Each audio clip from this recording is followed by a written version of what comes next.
बिस्मिल्लाहिर्रहमानिर्रहीम। अस्सलाम वालेकुम स्टूडेंट्स, गुड मॉर्निंग। आज के इस लेक्चर में आप सबको खुश आमदीद। तो आप सामने पेज पर देख सकते हैं ये कल का लेक्चर जहां हमने ख़त्म कर दिया था, टाइम कम हो गया था, तो आज वहीं से हम आगे की तरफ इस लेक्चर को बढ़ाते हैं। तो तीन हमारे पास जो general features of transition elements, ये हम तीन पढ़ चुके हैं। अब इसके बाद हमने आगे बात शुरू करनी है। तो चौथे नंबर पे हम जाते हैं और चौथे नंबर पे हमारे पास क्या है कि हमारे पास जितने ट्रांजिशन एलिमेंट्स हैं, ये ट्रांजिशन एलिमेंट्स जितने भी हमारे पास हैं,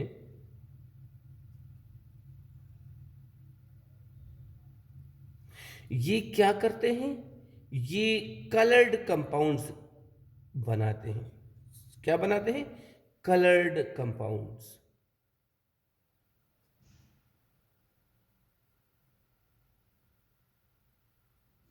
ये कलर्ड कंपाउंड चाहे वो हमारे पास किस स्टेट में हो, चाहे वो सॉलिड स्टेट में हो या सॉल्यूशन में हो, दोनों स्टेट्स में, चाहे हमारे पास क्या हो, सॉलिड स्टेट में हो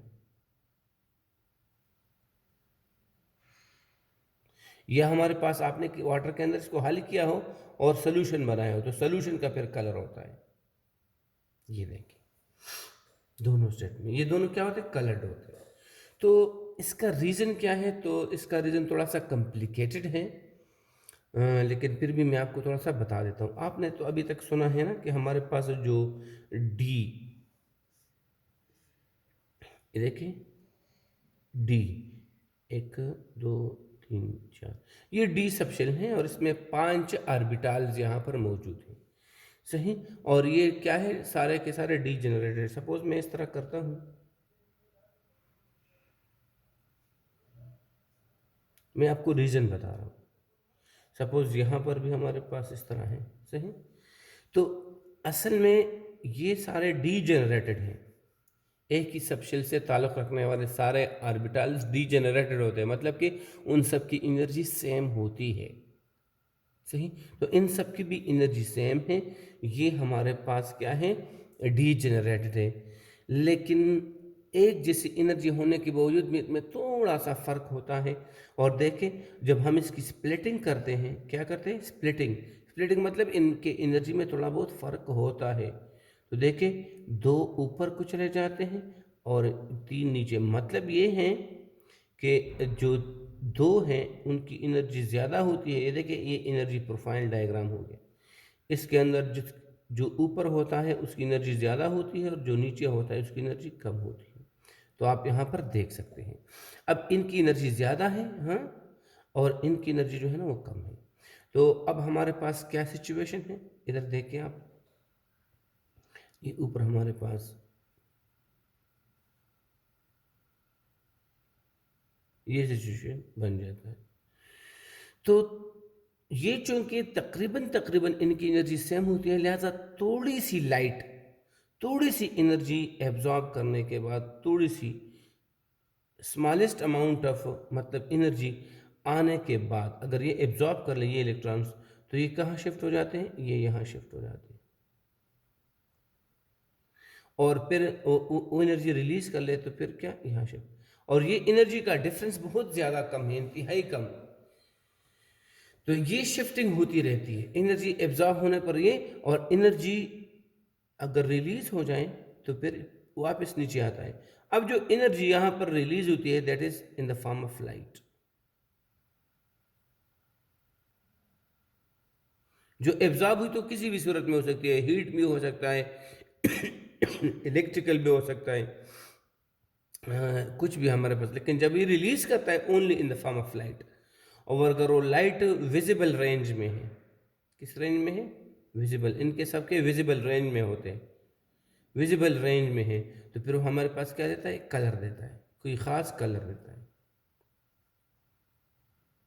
विजिबल रेंज में हमारे पास 7 कलर है, 7 कलर बेसिक कलर है, उसके अलावा भी बहुत सारे।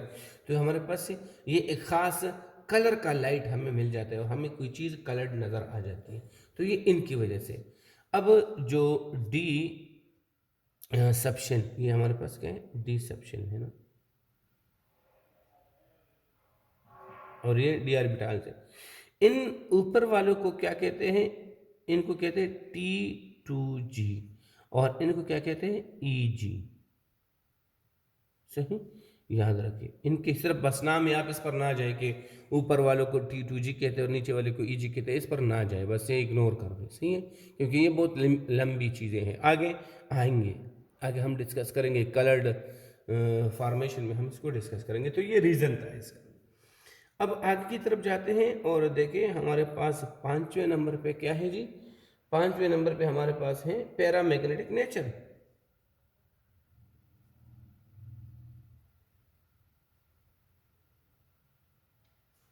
देखिए पैरामैग्नेटिक नेचर, सबसे पहले पैरामैग्नेटिक नेचर क्या चीज़ है तो मैं आपको बता दूं। Okay, attraction toward a magnet, attraction toward a magnet, इसको हम क्या कहते हैं, पैरामैग्नेटिक नेचर। जब कोई चीज़ वो मैग्नेट की तरफ अट्रैक्शन शो करती है तो इसको हम पैरामैग्नेटिक कहते हैं। और इसका रीज़न हमारे पास क्या है, तो पैरामैग्नेटिक नेचर का रीज़न हमारे पास क्या है जी, ये देखिए रीज़न, इनका रीज़न है अनपेयर्ड इलेक्ट्रॉन्स।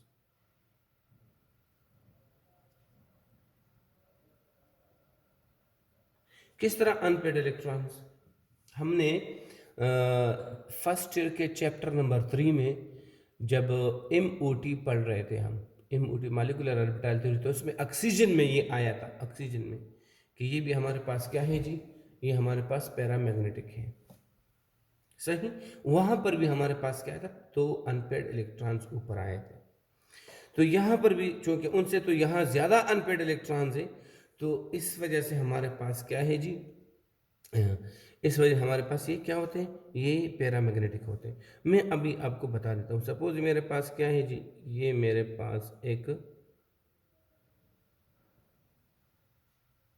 1 2 3 4, ये मेरे पास डी सेक्शन है जो मैं बार बार बना चुका हूँ, आप लोग इससे ऑलरेडी यूज टू है या फेमिलियर है।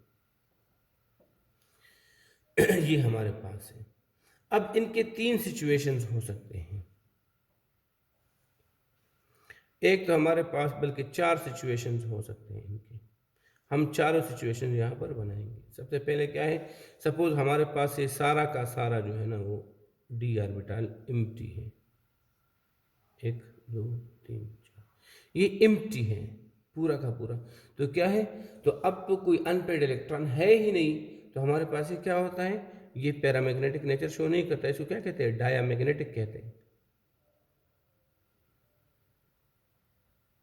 जब कोई चीज़ सही वो attraction toward a magnet show नहीं करता उसको डायमैग्नेटिक कहते हैं, जो शो करता है उसको पैरामैग्नेटिक कहते हैं। तो चूंकि यहाँ पर कोई अनपेयर्ड इलेक्ट्रॉन है ही नहीं, ये हमारे पास क्या है, ये D0 है, तो लिहाजा इसमें कोई इलेक्ट्रॉन है नहीं, तो कोई कौन सी चीज़ जो है ना वो मैग्नेट की तरफ अट्रैक्शन शो करे। दूसरा सिचुएशन हमारे पास क्या है जी, दूसरा सिचुएशन हम डिस्कस कर लेते हैं यहाँ पर। सपोज हमारे पास ये देखें, ये है, ये हमारे पास क्या था, ये D0 था, N-1 D0, ये क्या चीज़ है, ये N-1 D क्या है 10, मतलब इन सब में दो दो इलेक्ट्रॉन मौजूद हैं। जब इन सब में दो दो इलेक्ट्रॉन मौजूद है और कोई भी अनपेयर्ड इलेक्ट्रॉन नहीं है, तो इसलिए हमारे पास ये कोई भी अट्रैक्शन अगेन ये डायामैग्नेटिक होगा। क्या होगा, डाया, ये देखें डाया, यहाँ पर भी जी नहीं है, डायामैग्नेटिक होगा। ये भी डायमैग्नेटिक, वो भी डायमैग्नेटिक, वो एम्प्टी है, कोई अनपेयर्ड इलेक्ट्रॉन है नहीं, यहाँ सारे डबल है, कोई अनपेयर्ड इलेक्ट्रॉन नहीं, तो ये दोनों डायमैग्नेटिक होते हैं, ये कोई अट्रैक्शन टुवर्ड मैग्नेट शो नहीं करते। अब तीसरी सिचुएशन पे हम जाते हैं जहाँ पर हमारे पास क्या होता है, ये डी में अनपेयर्ड इलेक्ट्रॉन मौजूद हो। तो आप देख सकते हैं एक, अब देखिए यहाँ पर अनपेड इलेक्ट्रॉन्स क्या है, देखिए हाफ फिल डी मतलब सब शेल है, सब में एक एक इलेक्ट्रॉन मतलब सब अनपेड, तो 5 अनपेड इलेक्ट्रॉन हो गए। तो ये हमारे पास अब क्या होगा, ये हमारे पास है पैरामैग्नेटिक होगा। क्या होगा जी, ये पैरामैग्नेटिक होगा, नेचर शो करेंगे। अब एक हमारे पास ये भी बनता है, अब देख सकते हैं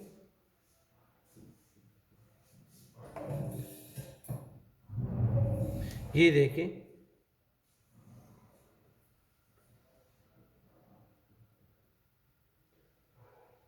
ये भी हमारे पास हो सकते हैं ना, 4 डबल है और एक अनपेड है। तो एक अनपेड होने की वजह से पैरामैग्नेटिज्म तो ये भी शो करेगा, ये भी पैरामैग्नेटिक तो होगा, लेकिन ये स्ट्रांग पैरामैग्नेटिक होगा, और स्ट्रांग पैरामैग्नेटिक को कहते हैं फीरोमैग्नेटिक। स्ट्रांग को क्या कहते हैं, ये देखिए स्ट्रांग होगा, ये स्ट्रांग पैरामैग्नेटिक, तो इसको क्या कहते हैं, फीरोमैग्नेटिक। मतलब कि पैरामैग्नेटिक में फिर किस्में हैं, ये फीरोमैग्नेटिक है, और चूंकि ये वीक होगा, वीक पैरामैग्नेटिक होगा, वीक, तो वीक को हम क्या कहते हैं, फेरी मैग्नेटिक। सही, तो ये आप देख सकते हैं, ये तो डायमैग्नेटिक, ये पैरामैग्नेटिक, ये पैरामैग्नेटिक। अब पैरामैग्नेटिक में ये स्ट्रांग है तो फीरोमैग्नेटिक, और ये पैरामैग्नेटिक में वीक है तो इसको फेरी मैग्नेटिक कहते हैं। याद रखें, पैरामैग्नेटिक में फिर 2 किस्में होती हैं। तो ये सिचुएशन है, देखिए अनपेड इलेक्ट्रॉन्स पे डिपेंड करता है, जितने अनपेड इलेक्ट्रॉन ज़्यादा है उतना स्ट्रांग हमारे पास है। तो this was all about the paramagnetic nature, okay, जो अनपेड इलेक्ट्रॉन की वजह से है। आगे की तरफ चलते हैं, आगे की तरफ बढ़ते हैं भाई। हमारे पास नेक्स्ट जो मैं यहाँ पर आपको यही टॉपिक पढ़ाना चाहता था, तो मैंने तो नहीं पढ़ा ही आपको, हमें इसको उल्टा कर देते हैं, फिर इसको पढ़ देते हैं। ये देखें, अच्छा जी, 5 तो हम पढ़ चुके हैं, अब 6 की तरफ जाते हैं, और 6 वाली प्रॉपर्टी यहाँ पर हम पढ़ लेते हैं। क्या है, they have the ability to form complexes. सही, कम्प्लेक्सेस फॉर्मेशन,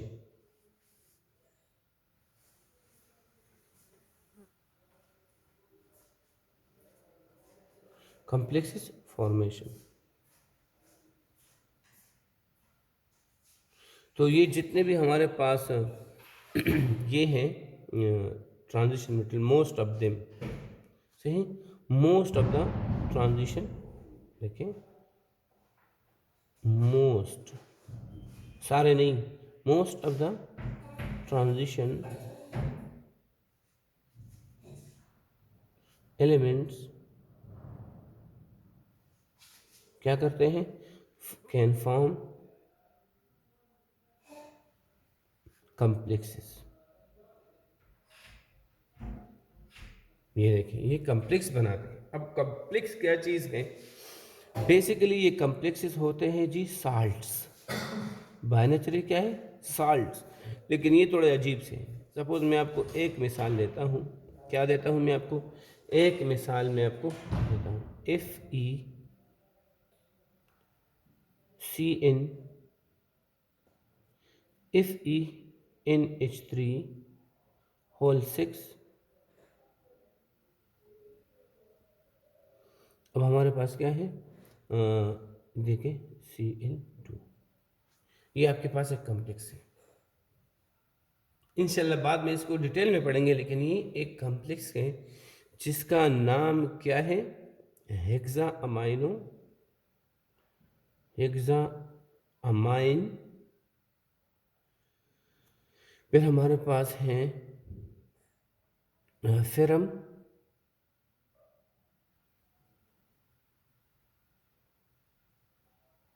फेरम 2 क्लोराइड। ये देखिए, ये इसका नाम है, तो लिहाजा इसको हम डिटेल में पढ़ेंगे। सही, कोई इतनी ऐसी बात नहीं है, इंशाल्लाह सबको हम डिटेल में पढ़ सकते हैं। तो इंशाल्लाह ये हो जाएगा, बाद में हो जाएगा। सही, क्या होता है हमारे पास ये कम्प्लेक्स फॉर्मेशन, इसका रीज़न क्या है? कम्प्लेक्स फॉर्मेशन का ये रीज़न मैं आपको बता देता हूँ। रीज़न क्या है?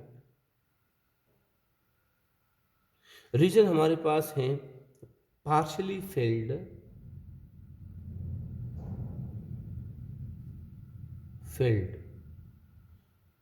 डी सक्शन या डी ऑर्बिटल्स। ये जो डी ऑर्बिटल्स हैं, सही, वो क्या हो जाते हैं? सपोज हमारे पास ये एक सिस्टम है,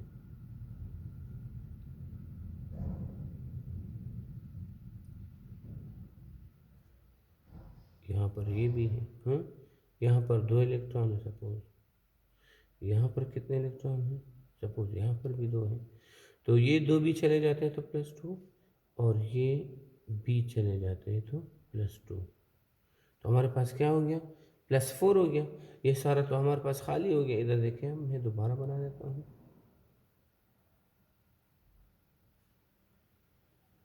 इलेक्ट्रॉन जाने के बाद एक सारे कमरे क्या है, सारे ऑर्बिटल वो खाली हो गए हैं। अब जब ये खाली हो गए हैं ना, और यहाँ पर आपके पास अगर ये m है, ये अगर m है, तो ये क्या हो जाता है? m+4 हो जाता है, क्योंकि सारे इलेक्ट्रॉन इसने लूज़ कर दिए, सारे इलेक्ट्रॉन इसने लूज़ कर दिए, तो ये m+4 है।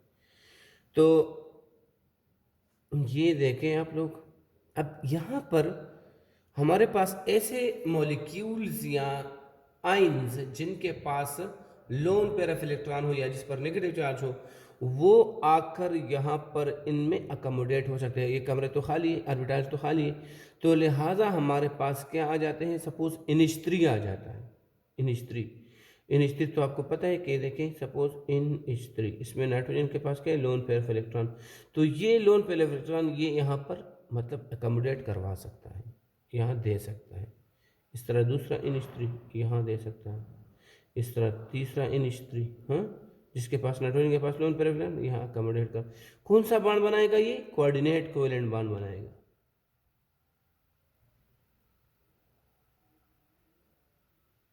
देखिए, 6 NH3 मॉलिक्यूल्स ने अपने एक एक लोन पेयर ऑफ इलेक्ट्रॉन यहाँ पर अकोमोडेट कर दिया है। तो ये क्या बन जाता है? ये देखें, ये इस तरह बन जाता है,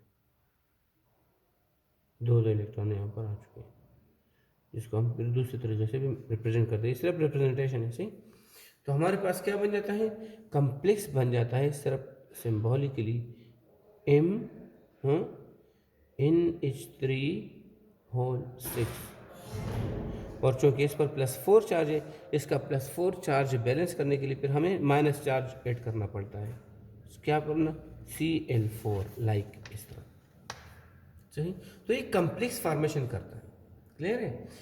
ये जो बांड्स आप देख रहे हैं, ये कोऑर्डिनेट कोवेलेंट बांड्स हैं, इसलिए हम इन कम्प्लेक्स को एक और नाम भी कहते हैं, इनको कोऑर्डिनेट कंपाउंड्स भी कहते हैं।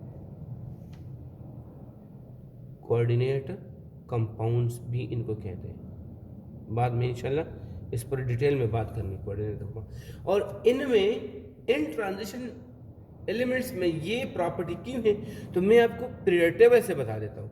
देखिए, ये पीरियड टेबल है आपके पास, ये आपके पास क्या है?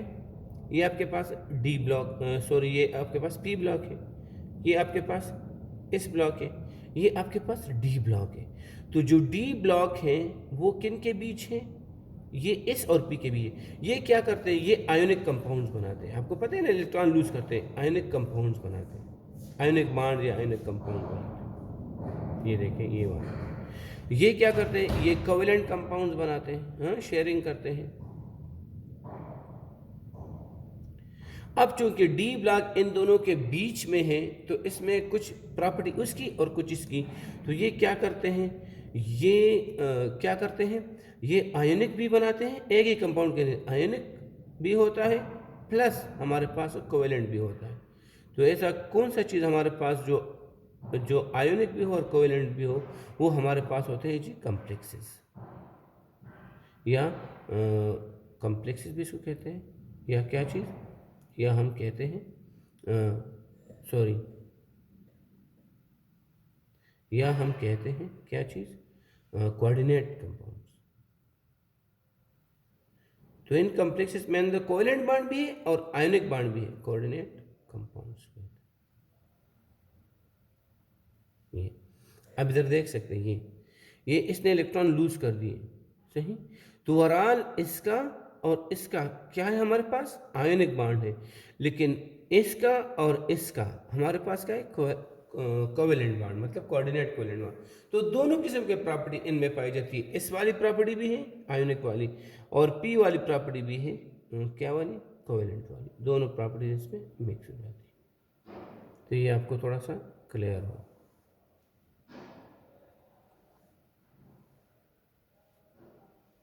क्लियर है? चले भाई, अब आगे की तरफ चलते हैं। एलॉय फॉर्मेशन, सातवें प्रॉपर्टी पे जाते हैं। एलॉय फॉर्मेशन,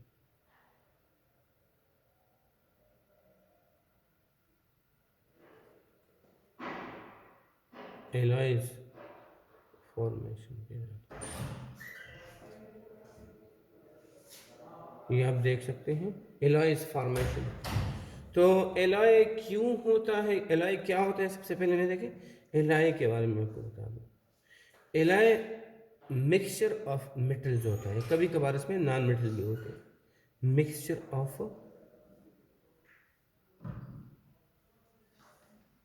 मेटल्स ये होता है।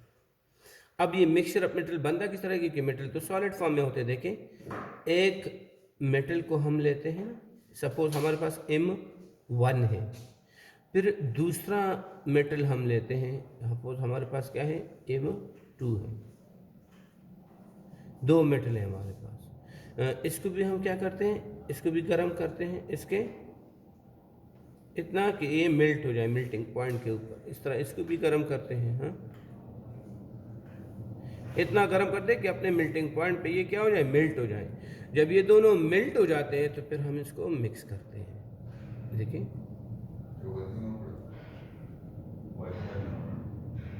देखिए हम यहाँ पर अपने डिज़ायर्ड अमाउंट में इसको क्या कर लेते हैं, मिक्स कर लेते हैं। तो ये आपके पास जो चीज़ बन चुकी है, ये क्या है जी, इसको अब हम कहते हैं एलॉय।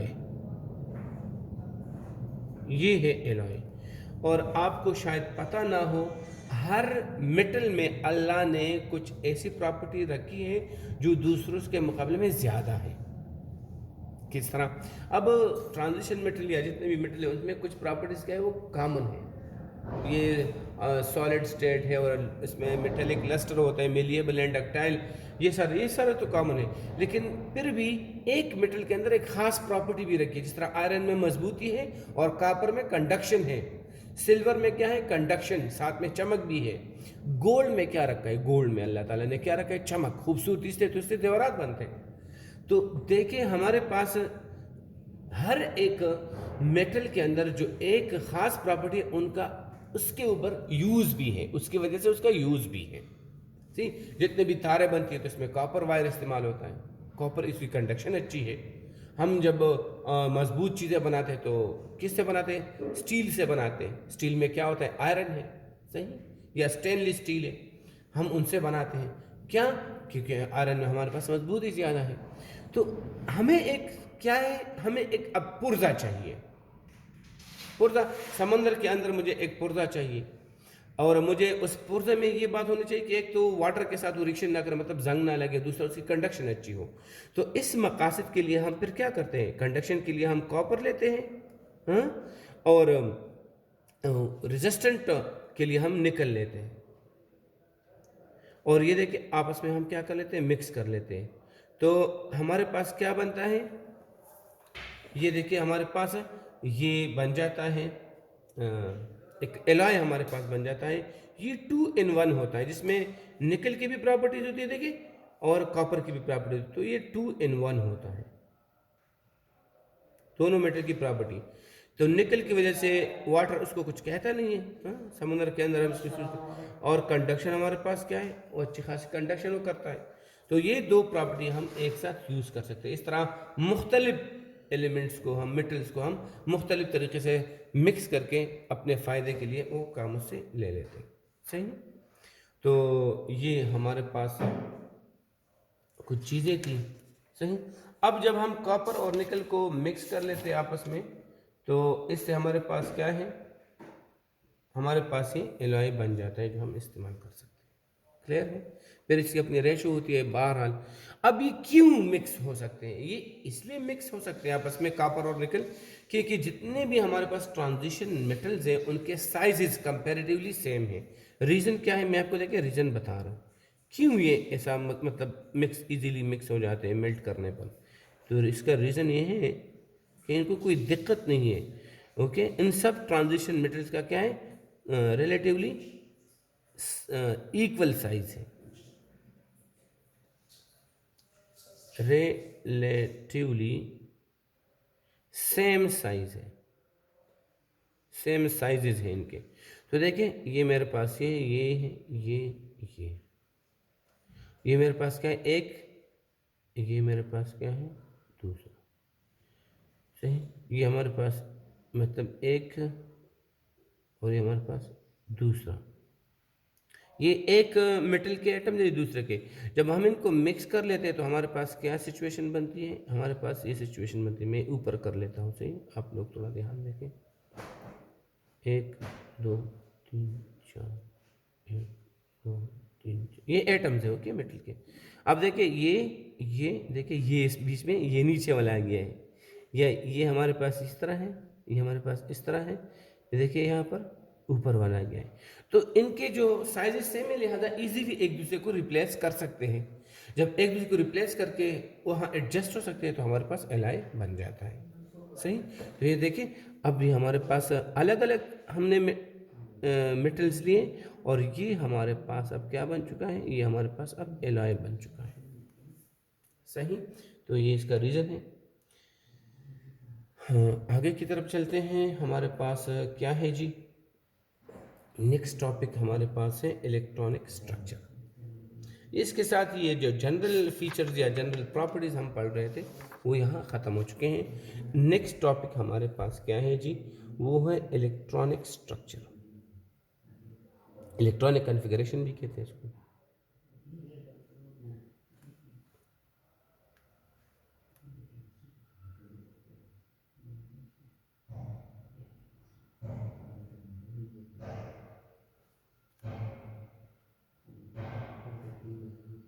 ये आप देख सकते हैं, ये हमारे पास नेक्स्ट टॉपिक है। और इसको समझने के लिए हम क्या करते हैं, सारा तो डी नहीं ले सकते, मतलब डी ब्लॉक, किसी एक सीरीज़ को लेते हैं हम, फर्स्ट सीरीज़ को लेते हैं। इसको समझने के लिए हम क्या लेते हैं, फर्स्ट ट्रांजिशन सीरीज़ को पिक कर लेते हैं। इनमें हम ये चीज़ पढ़ लेते हैं तो आपको तो पता है अगर ऊपर जितना होता है नीचे भी वही होता है। तो हम फर्स्ट ट्रांजिशन सीरीज़ यहाँ पर ले लेते हैं। तो फर्स्ट ट्रांजिशन सीरीज़ आपके पास क्या है जी, आपके पास है स्कैंडियम सबसे पहले आपके पास, फिर टाइटेनियम है आपके पास। बल्कि मैं इस तरह करता हूँ, इसको ऊपर नीचे लेता हूँ, मतलब इस तरह लेता हूँ। स्कैंडियम है, टाइटेनियम है, वेनेडियम है, क्रोमियम है, ये फर्स्ट ट्रांजिशन ना, क्रोमियम है, एमएन हमारे पास, मैंगनीज है, आयरन है, इसके बाद कोबाल्ट है हमारे पास, निकल है, और निकल के बाद है कॉपर। एंड में हमारे पास क्या है जी, जिंक है, लेकिन वो हमने बात की ना, वो यहाँ पर इंक्लूड ये लोग नहीं करते। सही, ये नहीं पढ़ते जाने। तो अब इसका हमारे पास नंबर क्या है, कैल्शियम के बाद ये पड़ता है, तो कैल्शियम हमारे पास 20 है, तो कैल्शियम के बाद ये है तो ये 21 होगा। अब ये 21 होगा तो आप यहाँ पर देख सकते हैं क्या इसका इलेक्ट्रॉनिक कन्फिग्रेशन बनता है, 1:2, 2:2, 2p, 6, 3:2, 3p, 6, 4:2 और 3d। अब डी में देखते हैं कितने इलेक्ट्रॉन बचते हैं। ये किसे, 2 और 2 4, 6, 10, 12, 18, 20, 20 ये होगा और एक, तो सिर्फ एक यहाँ पर 3d1 में आ रहा है। सही। तो ये इसमें सिर्फ आ रहा है। तो ये देखिए, आप देख सकते हैं। तो यहाँ से अगर हम देखें ना, यहाँ से लेकर यहाँ तक, ये बिल्कुल आर्गान की तरह है। किसकी तरह है? आर्गान की तरह है। और ये हमारे पास फिर अलग है, ये अलग है। तो तो इसकी जगह हम क्या पुट कर सकते हैं? आर्गान का कोर पुट कर सकते हैं। देखिए, आर्गान, और फिर क्या लिख सकते हैं? 4:2 और 3D1 हम यहाँ पर करते हैं। तो अब इनमें इतनी मेहनत करने की ज़रूरत नहीं है। हमारे पास क्या होगा? Argon core. कोर, देखिए जितने इलेक्ट्रॉन्स किसी भी इनर गैस के एटम की तरह उसका इलेक्ट्रॉनिक कन्फिग्रेशन होता है, तो हम सारा नहीं लिखते, उसकी जगह वो लिख लेते हैं, ब्रैकेट में बंद कर देते हैं, उसका सिंबल लिख लेते हैं, ब्रैकेट में बंद कर देते हैं, जिसको हम कहते हैं कोर। सही। अब हीलियम भी हो सकते हैं, नियान जितना, मतलब हमारे पास सेम आता है। अब इसको कहते हैं आर्गान कोर, क्योंकि यहाँ से लेकर यहाँ तक जो इलेक्ट्रॉनिक कन्फिग्रेशन है आर्गान के साथ सेम है। तो हम आर्गान का सिंबल लिख लेते हैं और इसको बंद कर लेते हैं ब्रैकेट में, इसको कहते हैं आर्गान कोर। आर्गान कोर के बाद हमारे पास क्या बनता है? इधर देखें, 4:2 और 3D1, 3D2 यहाँ पर, क्योंकि इसका हमारे पास क्या होगा? 22 होगा। तो एक इलेक्ट्रॉन इस तरह अगर हम आगे जाए तो आर्गान कोर है, और आर्गान कोर के बाद 4:2 है, और 3D हमारे पास क्या है? 3D3। फिर इसके बाद क्रोमियम है।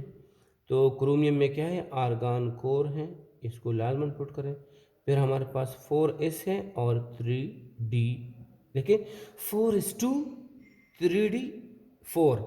अब D में कितने? 5 ऑर्बिटल है। अगर इसमें एक एक इलेक्ट्रॉन आ जाए तो ये हाफ फिल्ड हो जाएगा, और हाफ फिल्ड से हाफ स्टेबिलिटी आती है। तो लिहाजा हमारे पास क्या है? ये 4:2 है और ये 3D4 है, लेकिन एक इलेक्ट्रॉन यहाँ से यहाँ शिफ्ट हो जाएगा इसकी हाफ फिलिंग को कंप्लीट करने के लिए। तो हमारे पास क्या बन जाएगा? आर्गान 4s1 और 3D5। ये देखिए, सही। तो क्रोमियम का इस तरह है। इस तरह मैंगनीज का है, तो आर्गान वही 4:2 और 3D5। यहाँ पर तो सही है, क्योंकि ये 7 होते हैं ना। ये देखिए 23, 24, 25, 18 वहाँ चले गए और 7 यहाँ पर, 2 और 5, ये सही है। अब आयरन का हमारे पास आप देख सकते हैं, ये है 26, 4:2 3D, ये 6 है। उसके बाद कोबाल्ट है। कोबाल्ट में हमारे पास क्या हो जाते हैं? 4:2 3D7 हो जाता है। आगे जाए निकल में आर्गान कोर, और 4:2 और 3D8 हो गया। अब यहाँ अगेन ये वाला मसला होगा। इधर देखें, कॉपर का आर्गान कोर, यहाँ पर 4s आता है, 4:2 और 3D9, क्योंकि ये 5 ऑर्बिटल है, 10 से कंप्लीट होते हैं और 9 हो चुके हैं, तो एक इलेक्ट्रॉन यहाँ से उड़कर यहाँ, तो ये यहाँ पर हाफ फिलिंग की कंप्लीशन के लिए क्या था, या कंप्लीटली फिलिंग के लिए करता है। सही। तो हमारे पास इसकी जगह हम क्या लिख सकते हैं? आर्गान, फिर लिखते हैं 4s1, ये 1 रह जाता है, और 3D10 कंप्लीट हो जाता है, क्योंकि इससे स्टेबिलिटी आती है। तो ये भी स्टेबल है, लेकिन ये हाफ स्टेबल है, याद रखें, हाफ स्टेबल मतलब हाफ फिल्ड है, और ये कंप्लीटली हमारे पास क्या होते हैं? स्टेबल होते हैं। ये देखिए, समझ में आता है। अब जिंक की बात करें तो जिंक में हमारे पास क्या आता है? उसका तो ये सब कुछ कंप्लीट है, इसलिए तो वो हमारे पास कोई वेरिएबल वैलेंसी शो नहीं कर रहा। 4:2 है और 3D10 है, तो इसकी क्या ज़रूरत है? ये क्या है? Highly stable. सही, कंप्लीट। तो ये हमारे पास है, सिर्फ 2 जगहों पर थोड़ा सा इधर उधर था, बाकी सारा हमारे पास स्मूथ है सब कुछ। अब टाइम भी ख़त्म हो चुके हैं। Thank you so much. कल इंशाल्लाह नेक्स्ट टॉपिक के साथ मिलेंगे।